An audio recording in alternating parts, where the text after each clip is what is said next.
to a really bizarre story that a lot of you, I think, have been talking about the last day or so. We now know that a couple of brothers from Texas have just been federally charged in just a, like I said, bizarre, I guess is the best way I can put it. As we see news stories come into our newsroom, Karen Scullin joining me now, sometimes they just stick out and go, wow, this is something we have not seen before. I think that's what everybody's saying. I mean, you hate to say it because it sounds so cliche. This is something out of a movie, but it is something that would come out of a movie. It's really crazy. The update, we're talking about the story, of course, where the two Texas brothers drove about 18 hours to target and rob a family of cryptocurrency. Neither one knew each other. So, the father suspects that, you know, there was a data leak of his crypto account information, and maybe that's how they targeted him. Okay. So, and they're in Washington County, and so there is it a family or people who live in a home and they are just kind of minding their business and.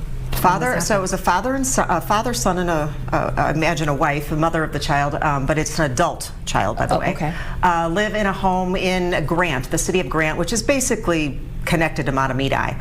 And he was taking out the trash Friday morning, and he gets approached by two men who, in all dark clothing, at gunpoint, bring him into the garage, at gunpoint, zip tie his hands, bring him inside. They wake up the mother and adult son and zip tie them, make them lie down on the floor.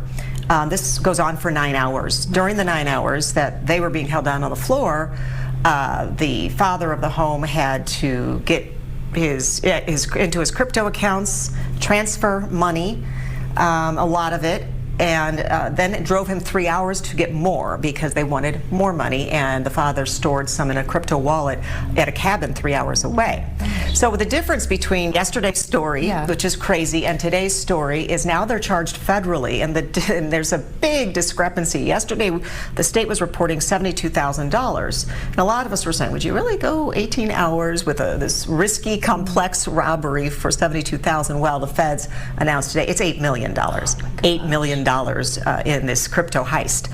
So it's crazy, especially for people who don't really understand crypto. I'm one of them. I don't fully understand how this happens, and my big question is, are they able to get it back? It's not tangible, so is it like somewhere in Nigeria or Congo or something, or where is it? And will they be able to get it back? And the interesting part is that one of the defendants, these Garcia brothers, one of them was on the phone with a third party while they're trying to do the transfer, and that third party was kind of walking him through the steps on how to make sure this was happening, the process to actually get it transferred to some unnamed crypto wallet. Wow, and we don't know how close authorities might be to determining who that third person. Or if they're looking, if they know where he is or who he is, because these two could have just been kind of the muscle here. Yeah, right? The frustrating part is we haven't been able to get any local law enforcement or county attorney, or right now we're working on the U.S. attorney to help explain some of this stuff that's happening and why, and some of the questions we have. But for now, we were in this neighborhood yesterday. It is a beautiful, beautiful neighborhood. I mean, there's some $3 million homes in there. There's not a lot of them, maybe 8 homes on this long street. They all have a lot of property. Beautiful homes where this has happened, but yeah, a random Friday morning. And this, of course, is the case that canceled the Matamidi High School homecoming game Friday night. That's right. You were seeing on social media, it was like almost like a lockdown situation or some sort of uncertainty, and they ended up canceling homecoming. Right. They just didn't know where they were at that point, and it was actually a Wendy's receipt that was found with an AR-15. Yes, tell us about that. Yeah. That was fascinating. It is fascinating.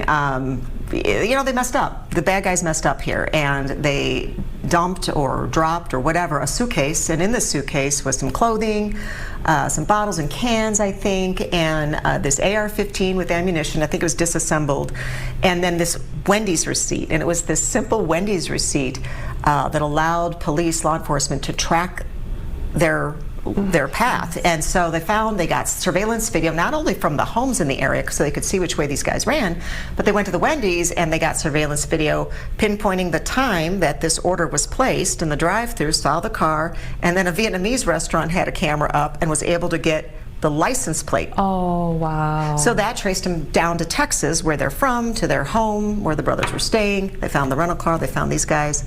And actually, I think we just got a picture in of one of them. I can hold it up if you're interested in that. Yeah, they've been charged now. So, yeah, so one of them, they've been hard to find. I couldn't find them where they were being held. But this is Isaiah Garcia. I don't know if you can see that very well. Yeah. But that's Isaiah Garcia. So there's two brothers There's here. two brothers. Okay. There's Raymond and Isaiah, and I think they're 24 and 25, or 23 and 24. I think Yeah. I saw, yeah. So they're in custody, and we'll see what happens. And apparently that one confessed. Oh, okay. So that's my understanding, confessed to the crime. My goodness. Yeah, you and I both, with this crypto stuff, I guess I have the same questions I think probably most people do. Do you get it back? Is the big one I had not thought of. Yeah. That's the big one, right? Well, and there's this whole sidebar thing, people who don't understand it or afraid of it. I've known a couple of people who, because if you don't have the password, if you forget the password or you lose the password, you have no access. Nobody has any access. That just sits there. I think Kevin Durant has a case actually where he can't access and he thinks he's got $100 grand. That's or right. more He does. Yeah. in his crypto, but there's no way to get it. Wow. Yeah, wow. He lost his password. My son lost $100 that way. Oh, you're kidding. Yeah, I don't know. Maybe there's 500 in there now. So yeah, right. You never know. Wow, incredible. Yeah, and that connection. I think there's a lot of like, how could there not be some crossover connection between whoever's behind this, whether it's these two or that third party, and this family. If there was that data breach, it's just so much still. And is it floating around the dark web? Right. Is that information that said, okay, this family has this amount of cryptocurrency, they live at this address, right. And and other people who have it, do they need to be worried about that kind of thing? Right. Anyways, yeah, if you want to just, I guess we have the full screen mugshot. So this is the picture that we have of one of the suspects. That's Isaiah.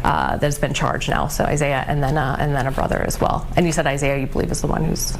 I believe he's confessed. Okay. Yeah, that's what the DOJ or the U.S. Attorney was saying today. So. Oh man, Karen. Yeah, a lot to this one. This is that's a doozy. So, but yeah, every once in a while. I mean, you cover a lot of different things. Every This once in a one's while. new. It takes a lot for Karen's eyebrow to go. Yeah, right.